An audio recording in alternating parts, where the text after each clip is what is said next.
Hello everyone, welcome back to my YouTube channel. और ये आज मैं पढ़ाने वाला हूँ क्लास 10 की ट्रिग्नोमेट्री। तो ट्रिग्नोमेट्री पढ़ाने से पहले मैं कुछ फार्मूलाज के बारे में, ये क्लास 10th की ट्रिग्नोमेट्री है।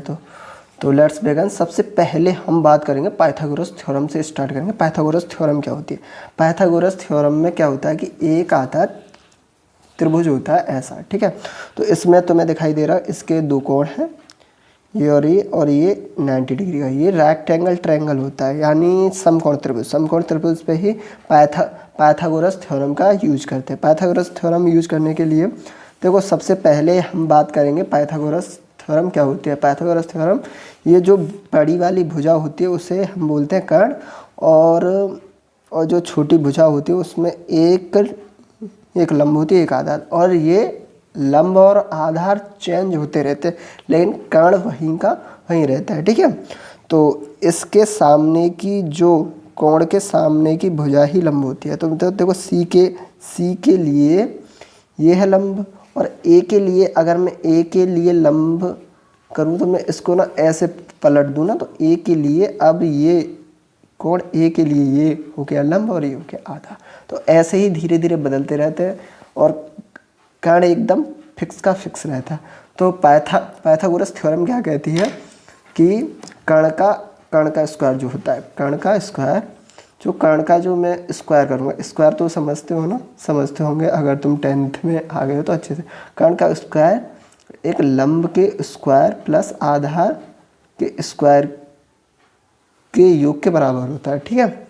जो कर्ण का वर्ग लंब के वर्ग और आधार के वर्ग के बराबर होता है।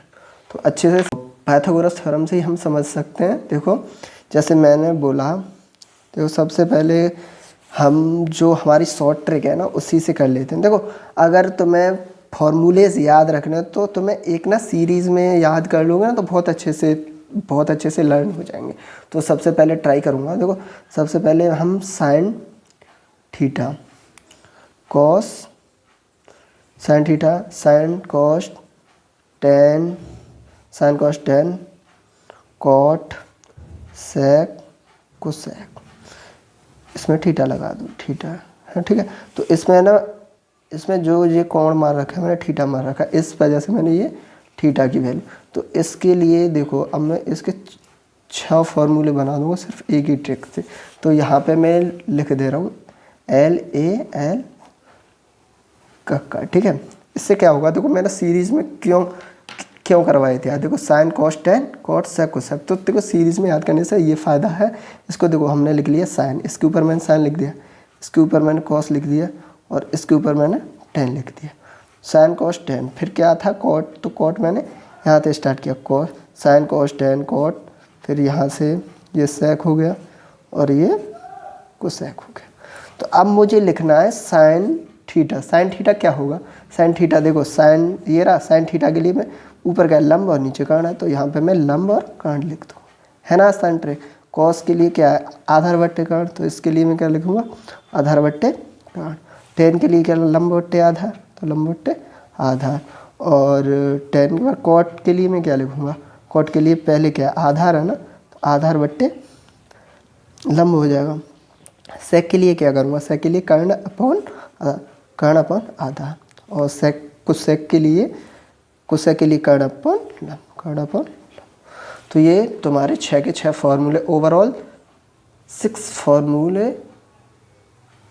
तो ओवरऑल 6 फॉर्मूले रेडी हो गए, 1 2 3 4 5 6। ये सिर्फ ना बेसिक्स, और थोड़े से कुछ फॉर्मूले तुम ना लर्न कर लोगे तो और अच्छे से तुम्हें अच्छा रहेगा। तो देखो, तो 2-4 फॉर्मूले और तैयार कर लेते हैं। 7 जैसे 10, और एक होता है कॉट के लिए, 10 और कॉट के लिए तैयार कर लो। 10 के लिए होता है sine upon sine, tan theta के लिए साइन थीटा बट्टे कॉस थीटा, ठीक है। और कॉट थीटा के लिए बस कॉस ऊपर आएगा क्योंकि उसका अपोजिट है cos theta upon sine theta. और मैं तुम्हें एक और चीज़ बताता हूँ, ये जो लिखे हुए हैं ना, अगर तुम ना इसी सीरीज में याद करोगे तो तुम्हें और कुछ फॉर्मूले ना देखने को मिलेंगे। ये साइन कॉस के इसके ये अपोजिट होता है, इसका ये अपोजिट। तो मैं अभी बता दूँ, जैसे मैंने लिख लिया, देखो मैं एक लाइन करके दिखाता हूँ।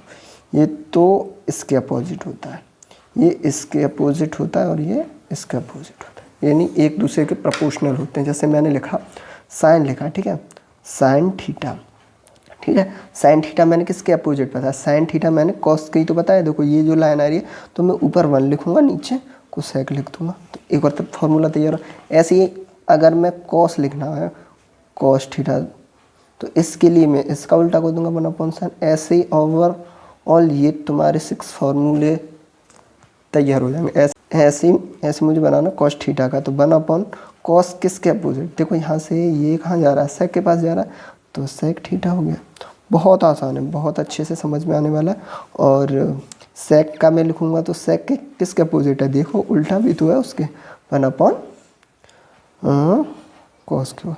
ऐसी और भी हैं, इन्हें भी तुम तैयार कर सकते हो। जैसे tan किसका है, tan होता है 1/cot का, देख लेना, tan 1/cot का होता है। और cot जो होता है वो tan का अपोजिट होता है 1/tan। तो इसलिए ये जो फॉर्मूला बस आप एक या तैयार कर लो, 1 tan थीटा बराबर sin/cot। cot इसका अपोजिट होता है, यानी उल्टा हो जाता है ना, तो इसलिए मैंने ये वाला ऊपर कर दिया, ये नीचे कर दिया, इसका मतलब यही है, ठीक है। तो हमारे 10th में थोड़े ही बहुत फॉर्मूले हैं, जो कोई ना दिक्कत वाली बात नहीं। अगर कोई ऐसी वैसी दिक्कत आती है तो मैं उसे ना, जैसे ही मैं चैप्टर स्टार्ट करूँगा तो वहाँ से हम समझ लेंगे। तो सबसे पहले मैं फॉर एग्जांपल एक क्वेश्चन ले लेता हूँ, कि जैसे मैंने लिखा, क्वेश्चन ले लीजिए, मैंने क्वेश्चन लिया 1, मैंने ले लिया साइन, एक जैसे हमारा एक एग्जांपल आ गया साइन थीटा बराबर, देखना साइन थीटा बराबर 4/5 आया, ठीक है। और मुझे क्या निकालना है, मुझे निकालना है tan थीटा, मुझे क्या निकालना है, tan थीटा की वैल्यू निकालनी, ठीक है। tan थीटा की वैल्यू निकालने के लिए सबसे पहले मैं क्या करूँगा, साइन थीटा बराबर क्या होता है, साइन थीटा बराबर देखिए क्या होता है, यहाँ देखिए दिखाई दे रहा है ना, देखो मैंने साइन थीटा बराबर लंबवट्टे का, तो इसी के आगे क्वेश्चन के आगे ही हम लिख लेंगे साइन थीटा लंबवट्टे कर्ण होता है, लंबवट्टे कर्ण, तो थीटा। तो सबसे पहले हम क्या करेंगे, डायरेक्ट हम ऐसे तैयार कर लेंगे। तो हमें क्या दे रखा है, लंब कितना दे रखा है, लंब दे रखा है 4, तो लंब हमारा 4, ठीक है, कोई दिक्कत वाली बात नहीं है। कर्ण कितना है 5, तो मैंने ये लिख लिया। हमें tan के लिए क्या क्या ज़रूरी होता है, tan के लिए हमें ज़रूरी होता है लंब बट्टे आधार, लंब बट्टे आधार। और अब क्या निकालना है हमें, लंब बट्टे आधार। तो लंब बट्टे आधार के लिए मैं क्या करूँगा, और देखो हमें कर्ण तो दे रखा है, लंबी दे, लेकिन आधार नहीं दे रखा। आधार के लिए मैं क्या करूँगा, हम पाइथागोरस थ्योरम जो लिखिए उसी को कर लेते हैं सबसे पहले। कर्ण, ठीक है, हमारा ये है, इसको तुम ना देखते चलना जिससे कि तुम्हें समझ में आ जाएगा। हमें क्या निकालना है, आधार निकालना है, ये वाला। तो हम क्या करेंगे, कर्ण का स्क्वायर क्या बताया था मैंने, कर्ण का स्क्वायर जो होता है वो लंब का स्क्वायर प्लस आधार के स्क्वायर के इक्वल होता है, ठीक है। कर्ण दे रखा 5 का स्क्वायर, और लंब कितना दे रखा 4 का स्क्वायर, और मुझे ये आधार यहीं छोड़ देना है, ठीक है। अभी भी मैं अलग अलग लिखवा देता, लेकिन फिर ना वीडियो ज़्यादा भी लंबी हो जाती है और आपके ना समझ में भी नहीं आती, इस वजह से मैंने ऐसा किया है। तो ठीक है, तो इसका वर्ग 5 का स्क्वायर पर 25 होता है, इसका 16 प्लस आधार हो गया, ठीक है। तो हम क्या करेंगे, 25 है, जब इसको हम साइड पक्षांतर करते हैं तो ये पॉजिटिव इधर लाएंगे तो माइनस का 16 होता है, और ये आधार स्क्वायर हो जाएगा। ये कितना बचा, ये बचा हमारा 9 बचा ना, 9 ही बचा, और ये आधार है। जब हम ना स्क्वायर को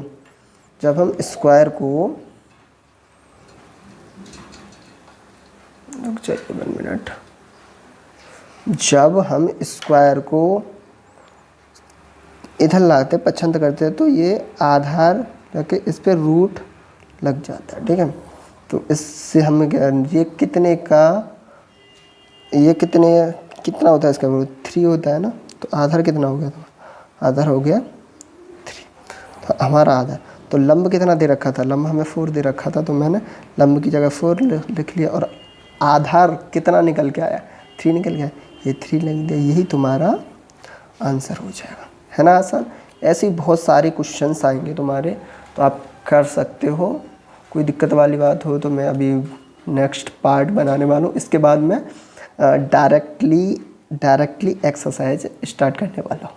तो दिक्कत की वजह से मैं स्टार्ट करूँगा 8.1 और उसमें मैं बहुत अच्छे से तुम्हें समझाऊंगा। अगर ये वीडियो तुम्हें अच्छी लगी हो, अगर तुम्हें अच्छा लग रहा है पढ़ना, तो लाइक कर देना। और जैसे मेरे 50 सब्सक्राइबर हो जाएंगे तो मैं तुम्हें लाइव एकदम बिल्कुल फ्री पढ़ाऊँगा, कोई दिक्कत वाली बात नहीं है, ठीक है। तो अच्छी लगे तो लाइक कर देना। Thank you, take care.